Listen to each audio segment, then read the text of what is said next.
Visit Sailrite.com for all your project supplies, tools, and instructions.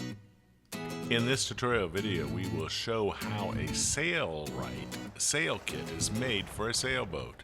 Sail kits come complete from Sailrite with plotted and cut sail panels. Simply baste and sew each component to make your sail. This technique shows the making of a 153 Genoa for a 22-foot sailboat. Sailrite sail kits are designed by Jeff Frank. He's been designing sails for well over 30 years here at Sailrite. Each sail kit is designed with you in mind, whether you're cruising, racing, offshore, or more. Just let Jeff know what you desire and it shall be done. All sail kits are plotted and cut on our 50-foot plotter table with ProSail software.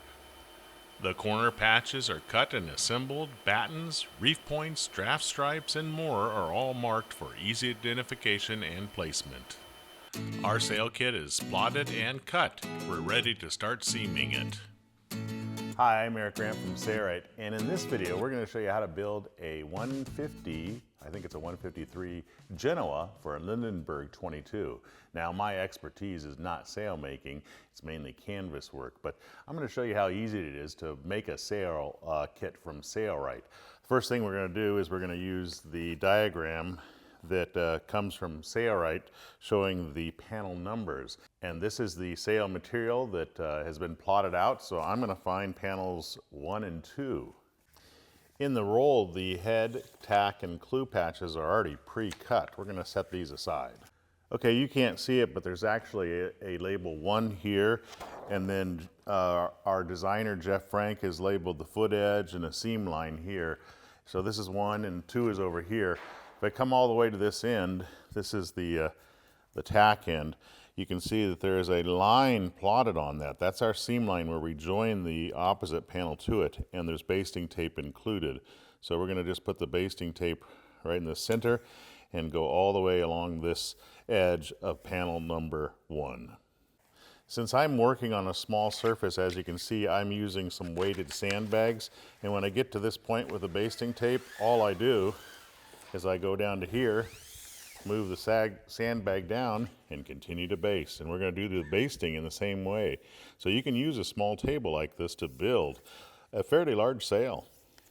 Panel 1 is basted all the way down, so I'm going to move it down here so we can work from the tack corner and make sure that the sail is on the table, put my weighted sandbag on it, and then we're going to baste this one to it.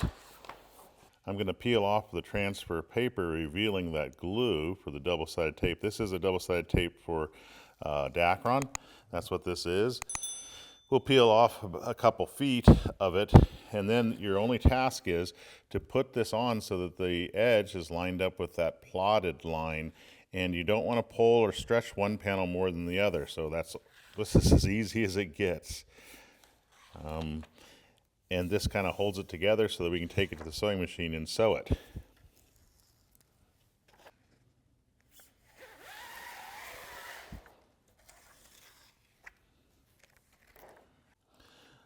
This is our sail plan. We have 1 and 2 basted, and you notice the tack patches and the Clew patches go into panels 1, 2, and 3.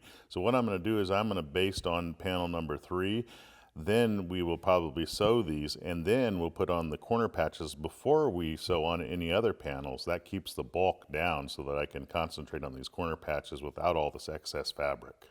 So here's panel number 3, and I position it in place, and this is 1 and 2, and I'm going to put the seam stick down this thing, and we're going to baste these together in the same manner. We scrolled up the sail along the seam with an extra helper. We didn't show that, and I used an office clamp to clamp it at the end, and I'll clamp it here to keep it scrolled up while we take it to the machine. We'll be sewing the seams next using Sailrite's Ultrafeed LSZ.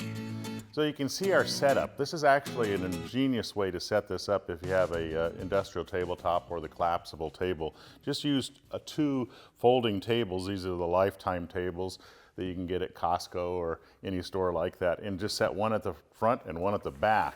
And then we'll take our fabric and we'll lay it over this table to get ready to sew. There's always some scrap included in all the sail kits. It's labeled scrap. So we're going to just basically cut some off, and we're going to test tension first. 2 layers is the best way to test tension. And we want our stitch length to be about 4 or 5 millimeters. So I'm going to set that about here, and I'm going to set the reverse in about the same, and we're going to go into a zigzag mode. Okay, let's see what we got. Pull your fabric out, and you need to check to make sure that it looks good on the top side. Looks like we can go with a little bit shorter stitch length. It's a little bit on the long side. Wow, look at that, it's perfect. The knot is buried in the middle of the fabric. If anything, it's a little bit on the back side, which is what I'd want, and it's not showing through the top. So it's actually perfect tension, but I am going to reduce the stitch length just a little bit. I think it'll look better. Okay, so we can see right through this sail. For thicker sails, you may not be able to see, but I can see this side and this side of the seam allowance. We're going to sew starting on this side. This is actually the raw edge, and I'm going to use the left side of my center foot as a guide. There's no reason to do any reversing because this edge will be finished later on. So all you have to do is just guide it in here and keep it as straight as possible. Since the sail is scrolled up, this is a pretty easy job. Oh yeah, nice. Let's take a look at our stitch. Let's bury the needle, make sure that we're happy with it. Both sides, yeah, that looks great. We're going to keep sewing to the end.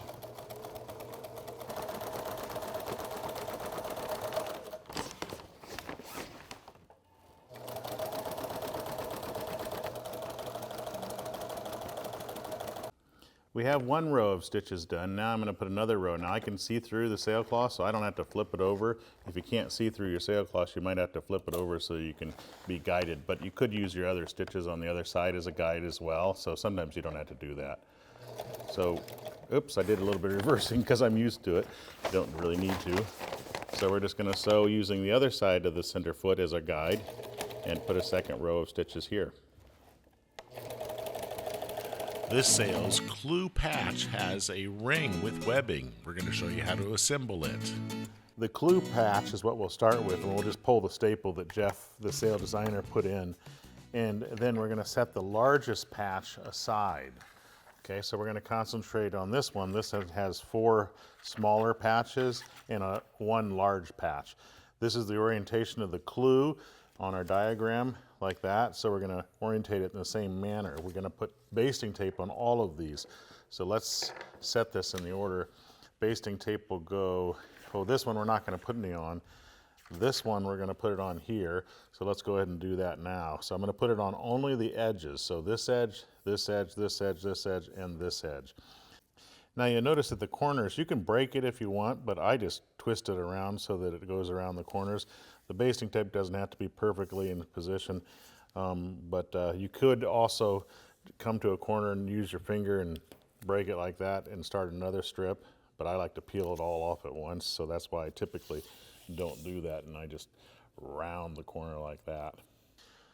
Since we have basting tape on this one, let's just go ahead and baste it to this assembly here so I can see how it goes. So I'm going to peel off the transfer paper on all of this, and you can see that because we went around the corners like that, anywhere that we didn't break it, it comes off pretty easily and quickly.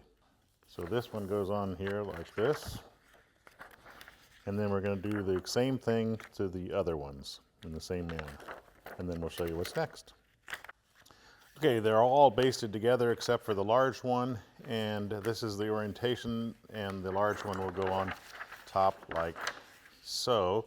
But before we do that, we need to put the ring on, so let's do that next. So I'm going to use a hot knife here to touch the ends of the webbing. Ours calls for 1-inch webbing, and in the instructions it says to cut it to 1 foot 4 inches, which I've marked right here, and I'm just going to cut it at that location. Yours will be different. So with our assembly without the large patch, we're using a round ring, and I'm just going to trace around it here, around this corner, and we're going to cut that out with scissors. I have 3 strips of webbing cut the same length, and then I put double-sided tape in the middle of all 3 of them, and I'm going to peel off the transfer paper, revealing the glue. And the first patch, what we're going to do is we're going to put this on halfway. Let's find the halfway point. Doing this, And then like this, I'm not going to baste it together, but I'm going to mark it down here. So that is where the ring needs to go. So the ring goes here, and we're going to put it on right along this edge. Boom, boom, boom, boom. And then we're going to go through the ring.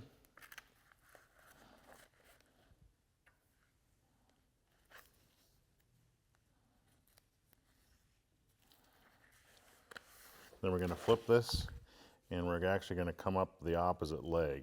So watch this. So I'm going to do this, and I'm going to make it fairly taut and baste it like that. And then we're going to go through the ring again, and this time we're going to go on top of our previous patches. I can actually see the webbing through this. So we're going to line it up so that it's right on top of it and baste it down all the way to the ring, and then flip this over, and this leg is going to come down over on top of the other one with it tight around the ring. Like that.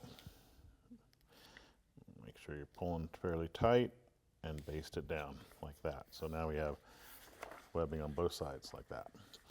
And the last one, we're going to peel this off, and it's going to go in the middle, right to the center point, which is right there.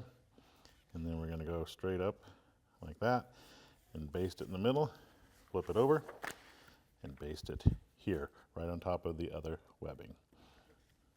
There we go. So here we are, we're going to sew a zigzag close to this webbing's edge. So I'm going to put my foot down, and here we want to make sure that we do some reversing in place. So I'm going to reverse a little bit there, and then we're just going to sew down this leg and sew as close as possible to the ring, whether it be a round ring or a D ring. This one's a round ring. So I'm pretty close. That's about as close as I can get. I'm going to do some reversing here. Okay, that pass is done. I'm going to lift my foot. I'm going to sew a second pass here, and then I'll just show you what we do on one of these other legs here, which is basically the same thing. I think you get the idea. To the outside of this, we're going to put double-sided tape all around the perimeter, because we're going to stick the large patch on top of this one. And if you notice on the large patch over here, I trimmed the corner so that it lines up with our round ring here, like that. So let's go around the perimeter of this assembly, and then we'll put the large patch on top and baste it in place. And baste that in place. Now your webbing is on the inside. On this side it's exposed, and it's orientated the same as our drawing right here, so it'll go right on the Clew just like that. Okay, so I'm putting a lot of double-sided tape on the underside. This is the side with the webbing up, because this is the side that's going to go up against the sail. And I'm actually just following every single one of the patches here to make sure that I don't get any bubbles in the patch assembly when I'm sewing it. So you could use a spray adhesive as well, but if you use enough seam stick or basting tape, it should work great. Now we're going to sew the Clew patch. We'll also sew the Tack patch, but we'll not be showing it since the process is the same. This is our Leech edge, obviously. There's a sticker there. I don't want to leave the sticker underneath our patch, so I'm going to take these off. And then this patch is going to go on top just like that, but we need to trim this corner. So I'm just going to trim off this corner to kind of match that ring. That should do it. Yeah, that does it perfectly. And we're going to peel off all of this transfer paper, revealing the double-sided tape, and we're going to baste it in place. Okay, the double-sided tape is all exposed, and I have to be careful about letting it touch, even though it can be peeled back up. I like to not have to do it twice. Don't worry if your edges are slightly off, you're going to have tapes there. Just make sure there's no bubbles in it, and that looks good. So the small patches here, sometimes I take a phone with a light on it, and I can kind of see the edge, like right here is the edge, and I just mark it, and then I'm going to mark it with a ruler as well. Okay, so now we're going to sew on top of every single layer of patch, and I am going to do some reversing here at the beginning. And I can see through it. If you can't, you can take a pencil and lightly mark the edges if you need that as a guide for especially thicker dacrons. So here's a corner. So I'm going to bury my needle with the needle coming up. I'm going to lift my foot a little bit and pivot on the next edge. I can see it, you probably can't.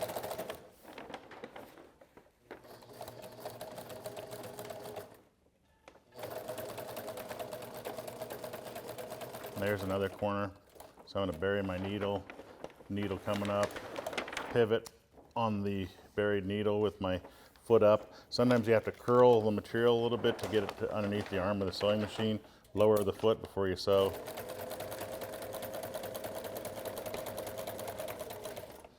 And do a little bit of reversing here. So what I'm doing here is I have to scroll up the Clew to get all the sail in. This is the last stitch of the large patch, and that is not uncommon for a sewing machine with a smaller throat like this, but it is quite possible to do this stuff. This is a fairly light sail, but as you can see, I'm just kind of rolling it up here. Don't worry about wrinkling the fabric a little bit. I mean, I want to try to reduce that as much as possible, but it's not crucial that it stay completely flat.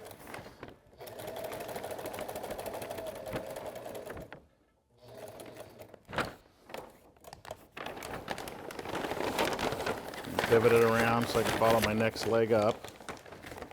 Lower the foot, don't forget to do that. This is why you need to baste it down well, because if it's not basted down well, you will get bubbles, because you have to manipulate the fabric to get it through the throat of the sewing machine.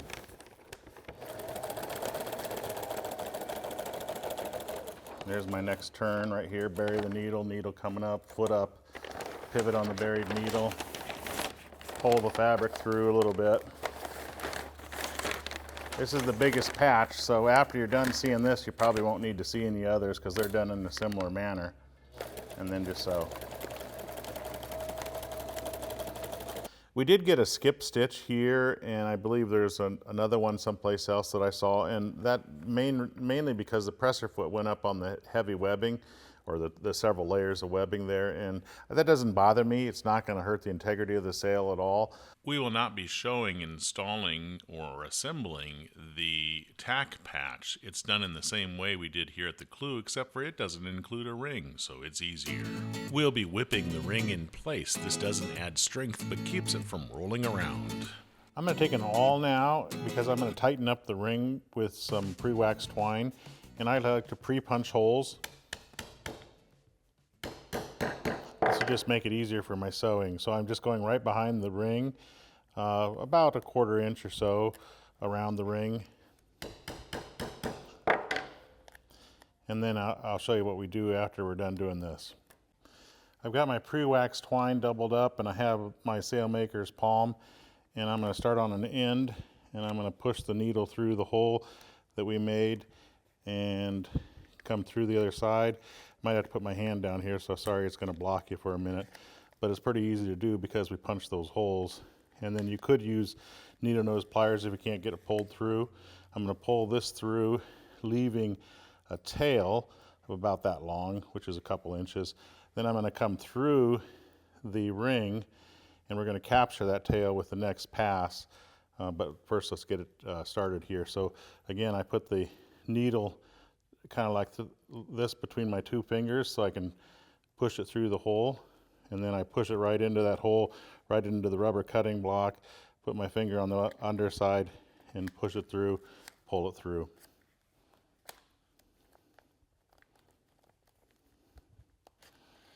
Okay, so now what I want to do is I want to capture the loose threads, so I'm going to pull them this way and then pull this down and then give it quite a bit of tension, and we'll capture those threads with the next pass as well. So we're going to repeat this process all the way to the end, and we'll show you what's next. So that makes the ring nice and secure. Then I'm just going to cut this off. You can actually burn the ends, which will make a mushroom head. And then with this side, I'm just going to go around it one more time and probably through this hole a second time, the last hole. Pull tight. And then I'm going to bury this through some of these threads here, like that. Just using a thread burner here, and we're touching the ends of this You can use a hot knife too. And then I'll just kind of push on it to make a little mushroom head. And we'll do the same thing over here. Add a Sailrite logo. That lets the world know you did it yourself. So this is the Sailrite logo, and we're going to put it close to the tack. You can put it anywhere that you think it looks good, but usually it always goes to the tack on a head sail. And we're going to put one on this side and also directly on the other side. The Sailrite logos are a pressure-sensitive adhesive, so there's no need to sew the logo in place. We can add the head patch assembly to the sail before it's all sewn together to reduce the size. If you look at the diagram here, you can see that the head patch actually doesn't protrude into panel number 6. So why not sew it on panel number 7 prior to sewing panel number 7 to panel number 6? It keeps everything small. Oops, I forgot to peel off the double-sided tape. I forgot to peel off the transfer paper. So I'm going to peel off the transfer paper. Then we're going to stick this patch assembly, which I already have basted together, onto panel number 7, and we're going to sew it. Now I've put all my patches on the side where Jeff, our sail designer, has put all the labels, but make sure you take the labels off before you put your patch on, and I'll just stick that to my chest or my belly or whatever you want to call it, a beer gut. Oh, I don't know. I don't drink much beer. Okay, we're going to base this on and position it. There we go. Beautiful. Everything is nice and flat. Let's take it over and sew it. Okay, so because this is easy size to get in here, because we only have one panel, we're just going to sew the patch like we did the other one. I've kind of used a pencil to see the patch underneath, because it's hard to see. I held it up to the light. Now that all our patches are in place, it's time to sew the remaining panels together.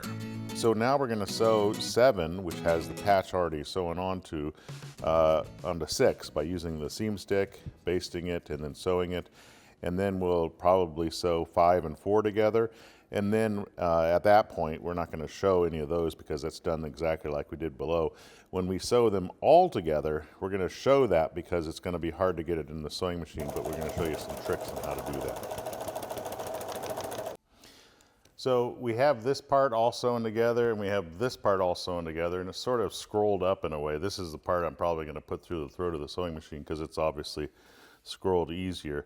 The part with the Clew patch and the Tack patch makes it hard to scroll, but the head is not as hard to scroll. So I'm going to baste these two together, and then we'll show you how we sew them up. Okay, we're on the last seam, and that'll baste the entire sail together. I'm going to get my hands a little bit wet because they're a little bit dry. That way I can kind of help guide the sail in with this hand to the side here. So we're going to do 2 zigzag stitches down this seam, and you can see that we have it scrolled up nicely like this and on our table. And then we have to work on, I believe, the edge tapes next.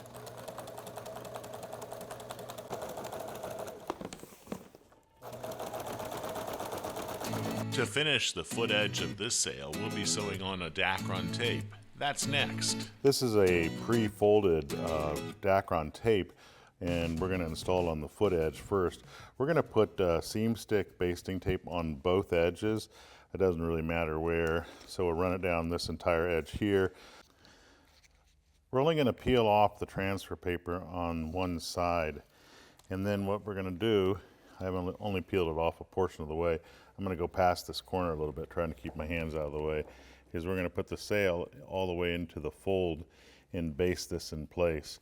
So you just want to get that sail right into the fold of the tape and to do this all the way down its length. Our foot edge does not include a foot line. If it had, the seam stick would be closer to the edge of the tape. So here we are at our Clew corner, and I just cut a little slit in it to basically have it go a little bit over the ring. There's going to be leather over the top of this, and I'm going to peel off the top part, and we'll just baste it in place over top. So we'll do this all the way down the length. Okay, I'm getting as close to that corner ring as possible, and all I'm going to do is just sew zigzag stitches to secure this foot tape in place. Now this is a little bit thick because of the patch, and I definitely want to do some reversing here.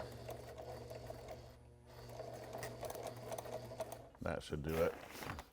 And then we just want to sew down this length. If you've got a really heavy sail, go slow here at these thick corner patches. This isn't that hard for this thickness.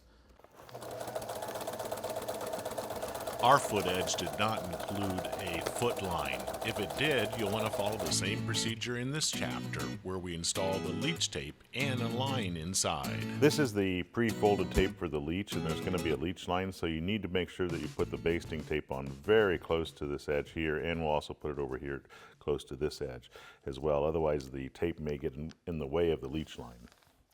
Okay, this is the Leech edge, and I'm just going to put the tape on right up to that ring. And I'm going to keep it a little bit back from the fold here. We're just basically doing the same thing we did the foot edge, except for this time we're going to put a Leech line in it as well. So before we fold it over the top, we'll be installing a Leech line. And I don't think we need to show this part because this is done the same as the foot edge. And then we'll show you what to do with the Leech line. We are starting at the head this time. It doesn't really matter where you start, but we're going to peel off the transfer paper on the other side of this pre-folded tape, Dacron tape. This is our Leech line for this sail, and we want it to go in here, and we will eventually sew it into this. But I'm just going to stick it to this double-sided tape right here that's extra, and kind of fold it over there. And then we want this to go into the fold. It's really necessary that it goes into the fold so it stays away from that double-sided tape. And remember, the double-sided tape is close to the edge. So we're just going to do this all the way down this length. You can see I'm just inserting this as I go and folding the tape over the top. So this sail includes draft stripes, and you can see that there's a little square with a line through it here. If I fold this over, I won't know where that location is. So what I'm going to do is I'm going to transfer that with my pencil, kind of a rough one, so I know exactly where that is. And I'll remove this little tag and probably just move it over a little bit so I won't get confused. We're going to have a Grand Seagull cleat, I believe, for our sail, and according to the instructions, we need to mark it 15 inches up from the Clew. So that's right here, and we need to put a slit in the sail tape, but we haven't sewn it to it yet, so I can peel it back to that point. And I'm going to put a little slit in here with a hot knife. Whammo. That's enough. Leech line goes through the hole or slit that you made and pull it out. That. And then baste this back onto the Leech. I'm marking 5 inches down because we need to sew the Leech line in at approximately that location. So I've marked it there, but we also need to sew the Leech tape on. So I think what I'll do is sew the Leech tape on, then let's just sew that down. So right here is 5 inches, and it says to do quite a bit of reversing, forwarding and reversing over top of the Leech line to lock it in place. So I'm going to do probably, that should be sufficient for the most part to lock that Leech line. So now we can start over here at the top where the tape is. I'll just cut my threads so they don't get in the way. Right here, and we just sew down this side, making sure that you don't sew in your Leech line. Your Leech line needs to be able to be free. So my Leech line's clear over here, so I know I'm safe. And we're going to sew down all the way down this edge.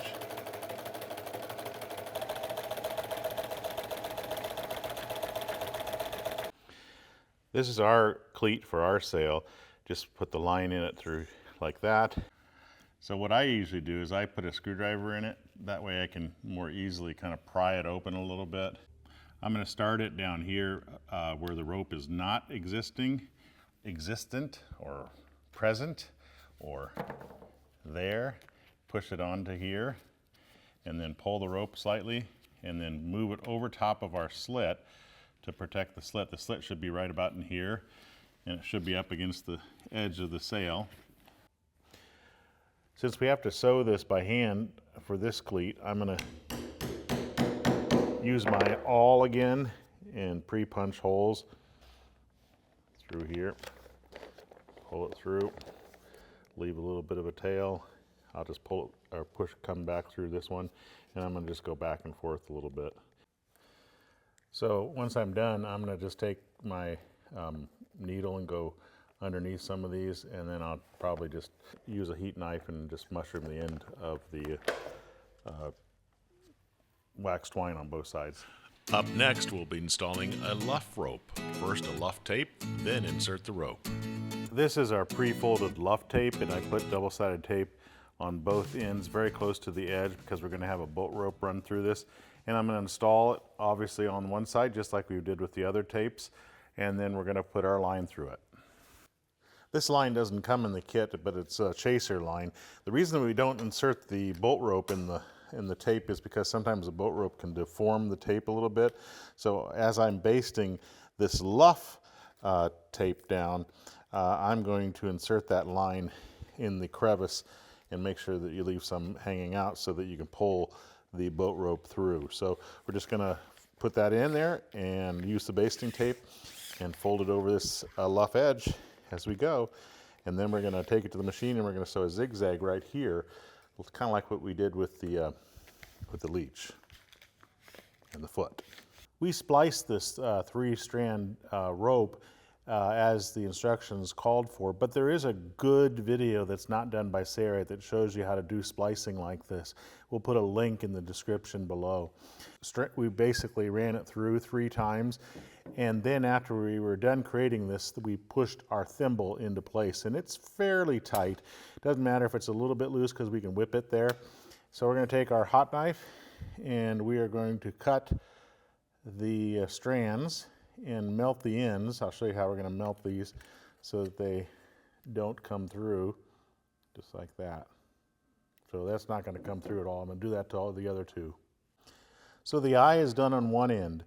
We measured it, we laid it straight and measured it to the specs that are called for in the instructions, and we put a mark with a marker there. The other end we're not going to complete because we're going to push this through the sleeve.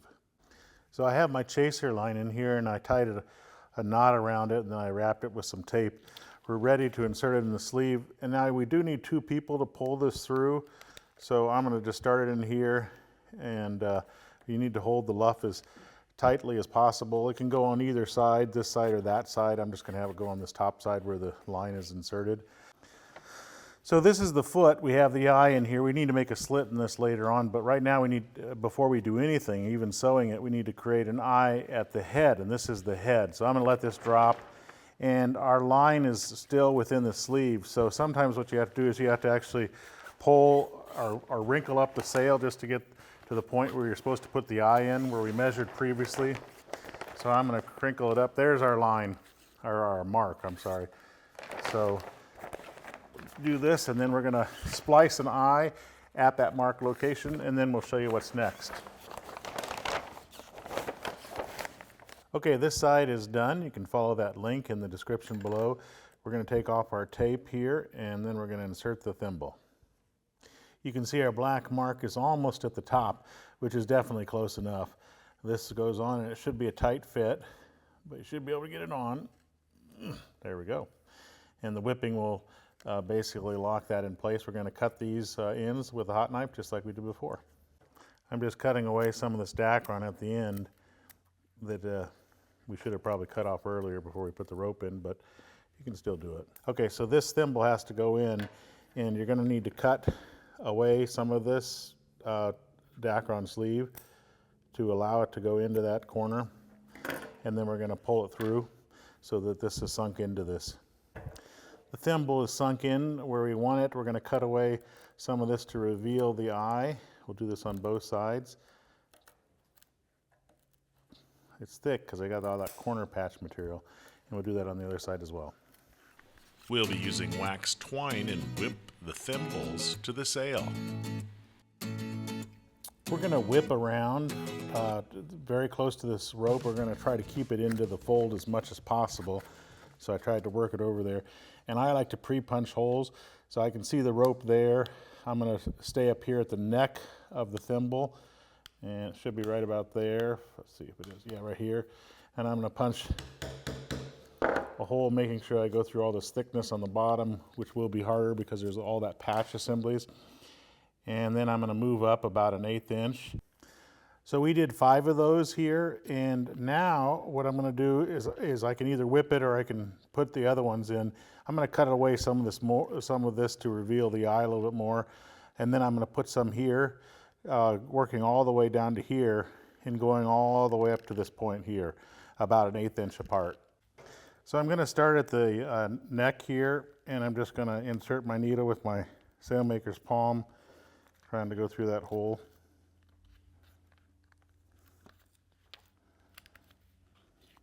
Sometimes if you have trouble, you can actually hammer the needle through too, because it seemed like it wasn't going through. There we go. I found the hole.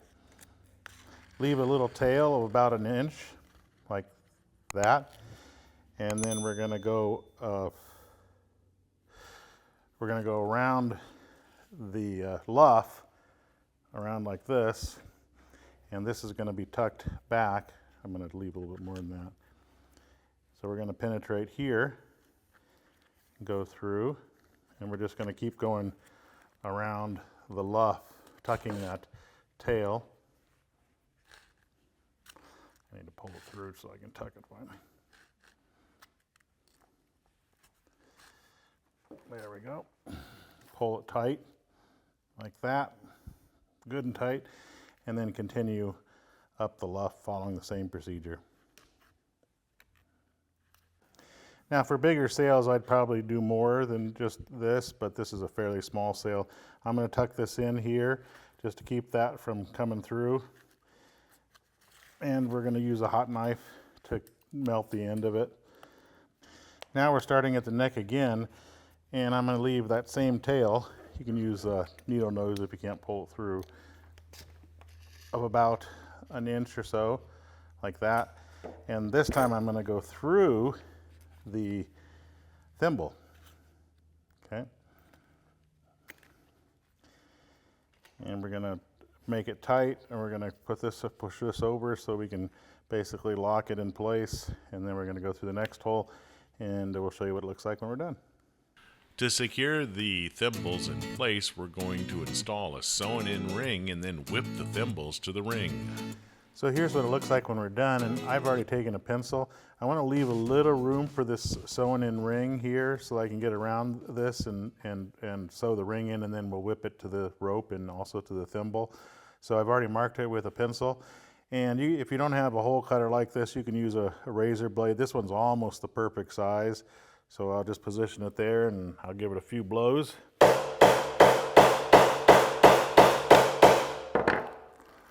And we'll cut out that fabric. Just so you know, the Berry King works really well. In an effort to do this a little bit quicker, what we're going to do is we're going to take the ring and I'm going to draw a circle around it with my pencil, and that way I know where I need to punch the holes and I don't have to keep positioning the ring in place. Using an awl, move around the pencil line about 3/16 of an inch away from adjacent holes that you've created. Okay, we have the holes with the awl punched all around. Now we can place the rings, and we're going to use our twine that's doubled up in our needle, and we're going to penetrate one of those holes, and I'm going to use the palm to push it through. So just like that. And let's get that through here first, and then I'll put that ring back. Still rather thick. Now here we want to leave, again, 1 inch or so of twine exposed. I'm going to leave a little bit more than that. And I'm going to put this ring here, and we're going to go through the bottom of the ring with our waxed twine and needle.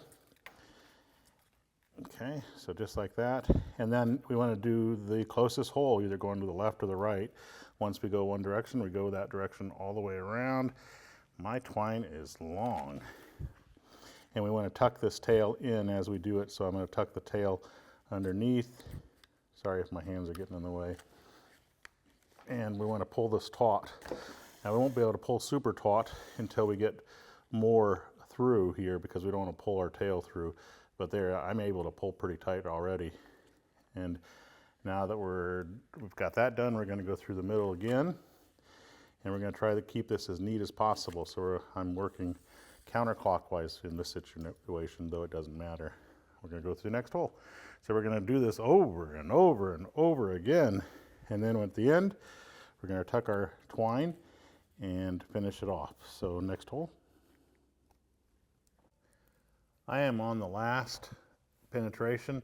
If you pull your line through like this and then find your hole right there and penetrate, what that will do is basically keep it from getting wrapped on the loop in the bottom side. So see, when I pull this around to the back side, see how it is not stuck on anything when I pull it tight. I had one mistake right here where I didn't check that, and you can see it overlaps. It's not going to be an integrity issue at all, but that is a little secret to keep that from happening.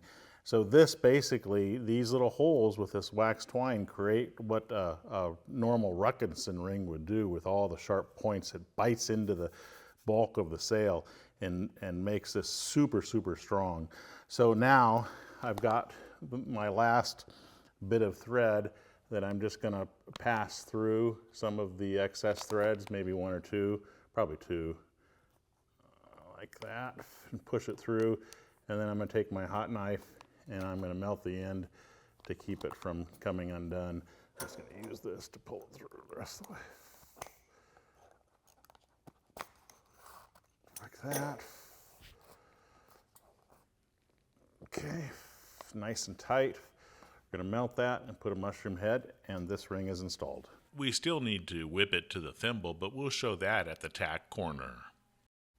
So this is the tack corner, and we just did the same thing that we did at the head, but we needed to do one more step, and I'm just going to show it on this tack corner, which is to wrap around the rope and wrap around the eyelet. So first I've got my pre-waxed twine, and I'm going to create a knot on the end of the twine, just a simple overlooping knot.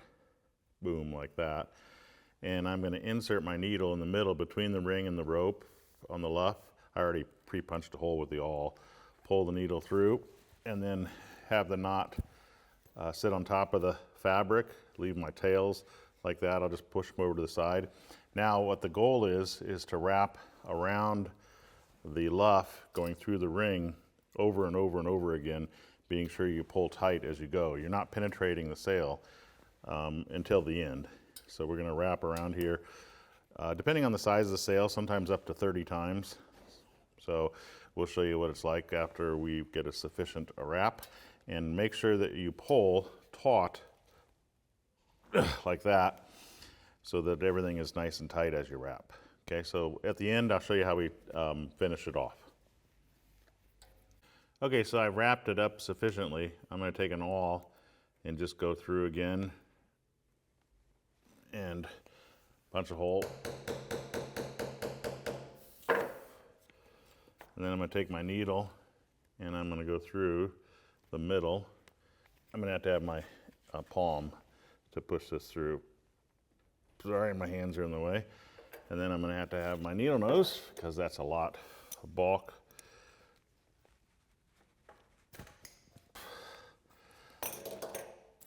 Okay, pull tight, and then on this side we're going to burn it and put a little mushroom head there.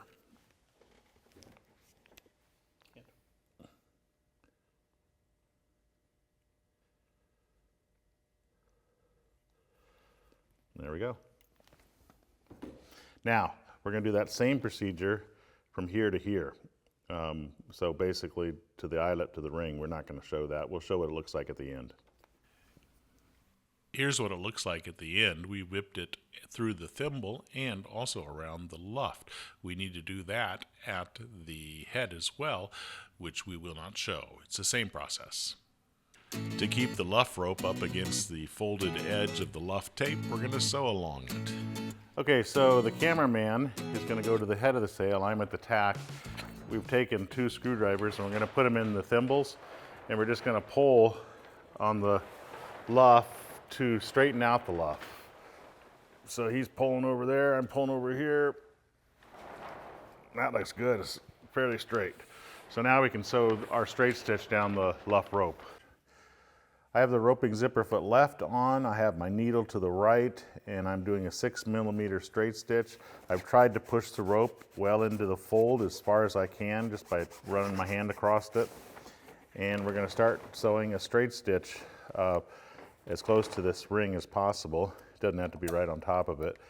So we're going to start right here, and it doesn't matter if your stitch isn't right next to the rope. I'm going to do a little bit of reversing here to lock the stitch in place, and I'm going to try to keep that center foot up against the rope as tight as I possibly can. If I run into any wrinkles, I'll straighten them out, and I'll just continue to push the rope up into the fold as I go. So we're going to do this all the way down the length. When I run into some wrinkles, I might push the wrinkles past or something, I don't know.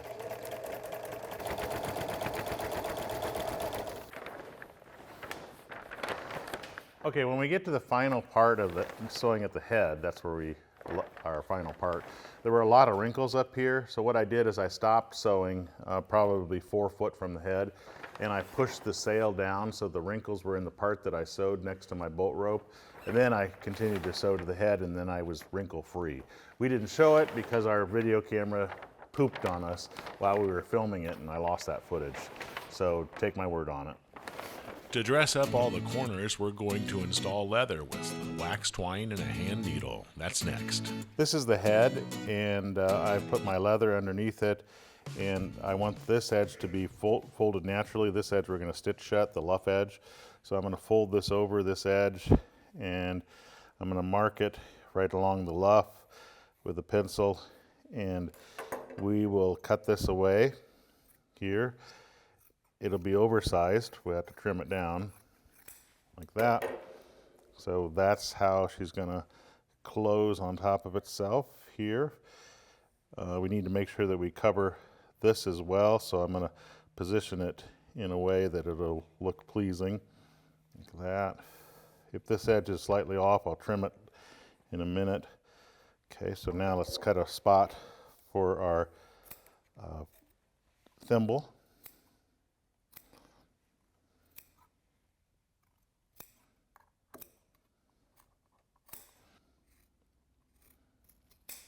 Okay.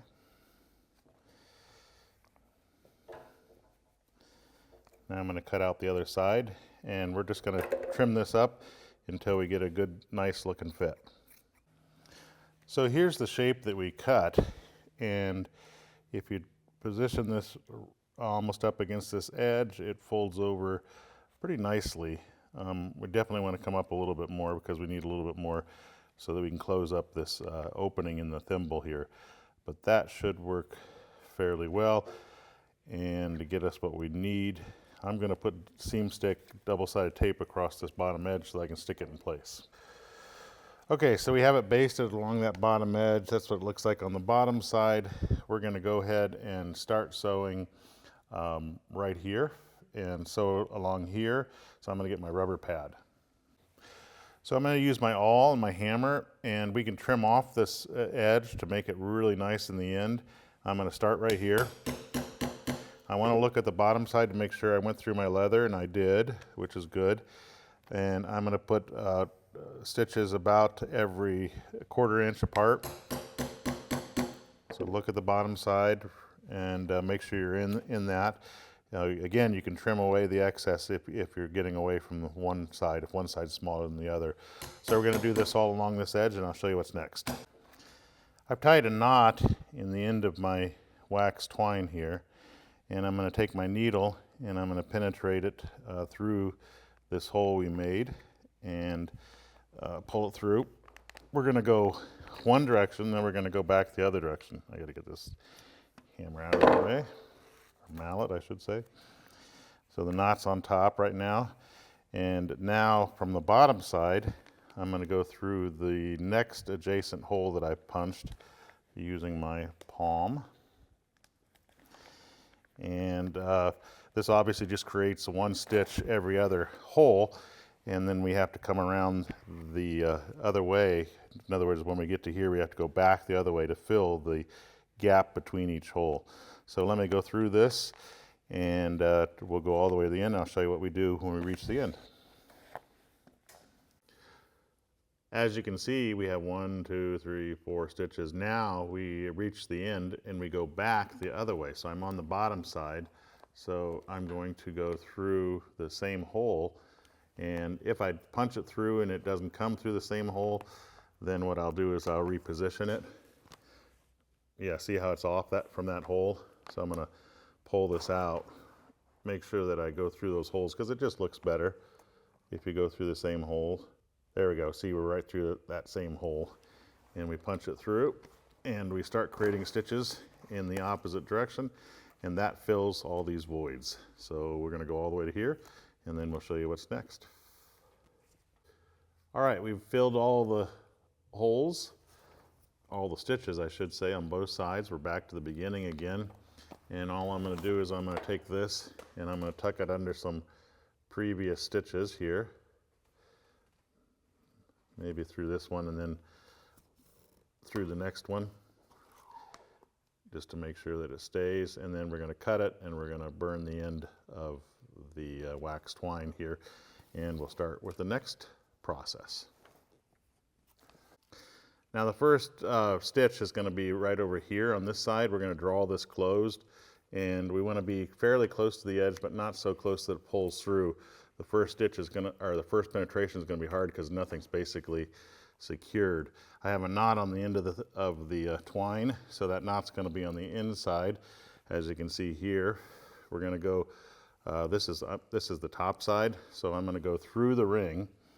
I'm sorry, through the thimble, right like this. Pull that thread through, or the twine, stuck on something. There we go. Stuck, stuck, stuck. And then we're going to go and penetrate the layer underneath. So as close as we can to this to draw this in. So basically right there. There's no hard, fast rules. It's just do what will make it look good and close it up. This is kind of like a baseball stitch. We're just closing up the seam, or the two gaps. So pull this through, and you'll start to get the idea once I get the thread pulled through. So see how that pulls it together? And then now I'm on this side. So what I'm going to do is I'm going to go to the other side. We're just going to go back and forth and show this. So through this side, because I just did the other side from the inside. And again, I don't have a lot of area to work with, so right there should do it. I gotta get it in my palm. Okay. Pull it through, going through that thimble.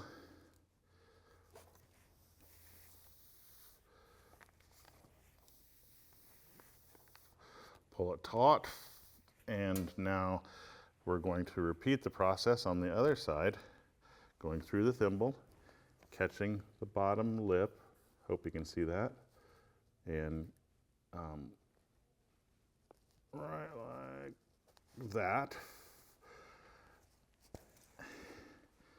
And you'll see hopefully that this closes it up. See that?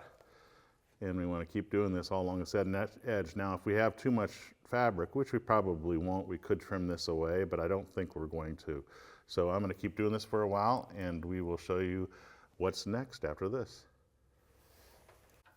Okay, once we're closed up to this point, I'm going to skip over using the same twine, and we're going to go in to this side, and we're going to start working on this edge along the luff. So I'm going to penetrate the leather at that point, basically following the same procedure. We're just skipping over that area there and pull it tight, and then we're going to, and I probably have a little bit too much, I'm going to keep it there. I feel like I have a little bit too much leather, but I think it's going to close up nicely. So we're going to the other side, and we'll just do this all the way up this leg.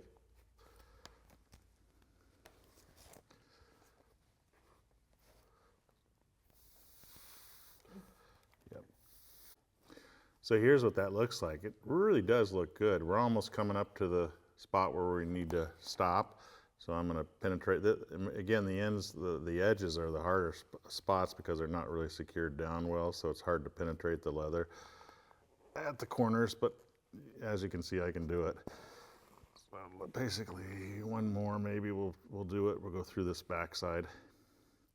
And then all I'm going to do is tuck the threads, and we're going to burn the ends, and we'll be done with this thing at this corner. And we're going to do the same thing at the tack. A little bit different shape, but same principle. So we're not going to show that. We'll show the finished piece. So I'll probably just come up here around the top, penetrate through here, and bury the threads. Now ours doesn't look that bad, but you could always come back and trim up the bottom edge if your stitches are a little bit far from it. I don't think I need to do much with ours. And there it is, completed. Can trim off a little bit there. Okay. Okay, so I cut this out of the leather. What I did is I put this down and I traced this edge. I traced here and I traced here. Then I just took it, the traced part, and I folded it over, and I cut here and I cut here. And this is our piece. It's not trimmed yet totally, but all you need to do now is just insert this end through the ring and have it fold on that part. And we'll trim it a little bit more in here in a second. But basically that's what we do. And then what we do is we sew here, just like we showed before, and then we do the baseball stitches here and the baseball stitches here. And the Clew will be done.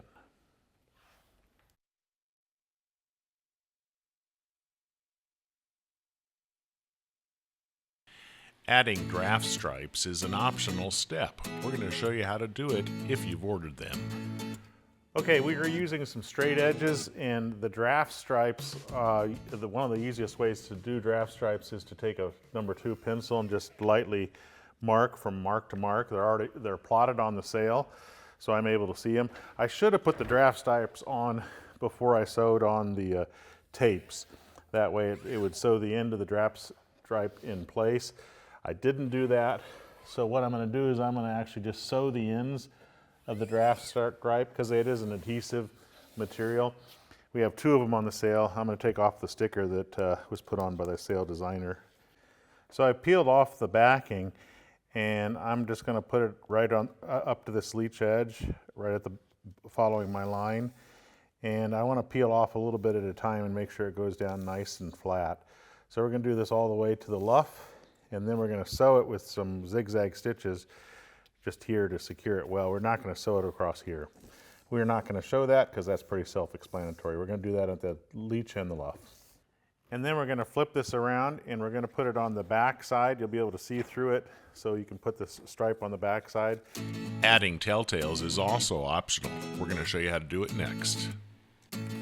We divided the sail into quarters, and I marked it at each location. And I'm going to put a telltale anywhere from 8 to 12 inches. This is a fairly small sail, so I'll probably put it 8 inches from that location, which would be right there approximately. And this is the starboard side. So there's our telltale. And the nice thing about the telltale kits available from Sailrite is that they have an adhesive patch. The telltale patch has a slit in the center.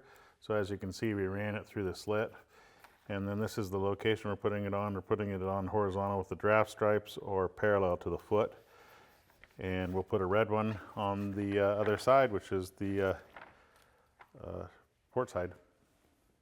This is a hank-on sail, so we're going to show you how to install grommets and jib snaps. We're starting at the head, and we're going to install the hanks on.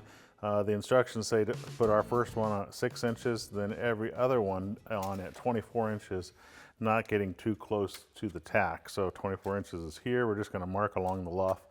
We're going to use the Sailrite drill hole cutter set. We're going to choose the number 0 for the number 0 grommet in our kit.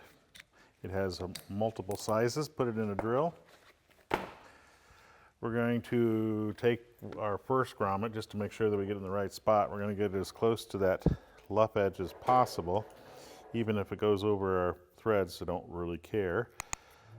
Okay, like that. We're going to drill a hole here with our hole cutter set.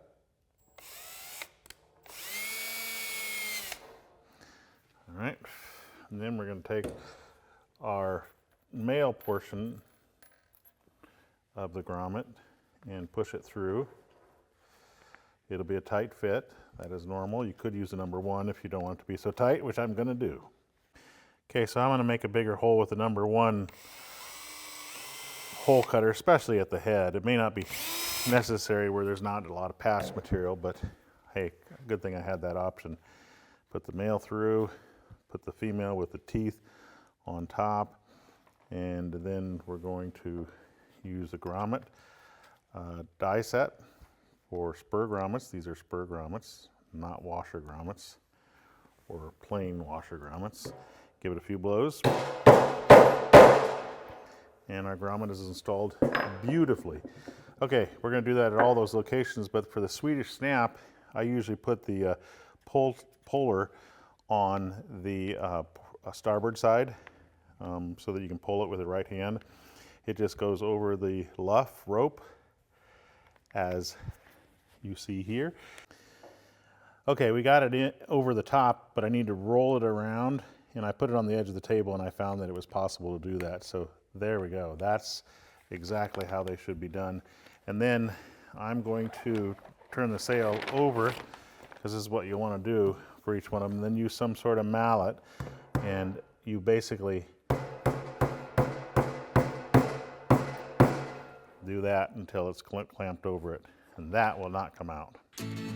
Our sail kit is now complete and we're ready for sailing. Unfortunately, it's the beginning of winter. We have to show it off with a boat on the trailer. Want to make your own sail kit? Click on the link in the description below for a free quote. To see the list of tools used for this kit, check out the description below. If you have any questions when building your sail kit, Jeff Frank is only a phone call away at Sailrite. I'm Eric Grant, and from all of us here at Sailrite, thanks for watching.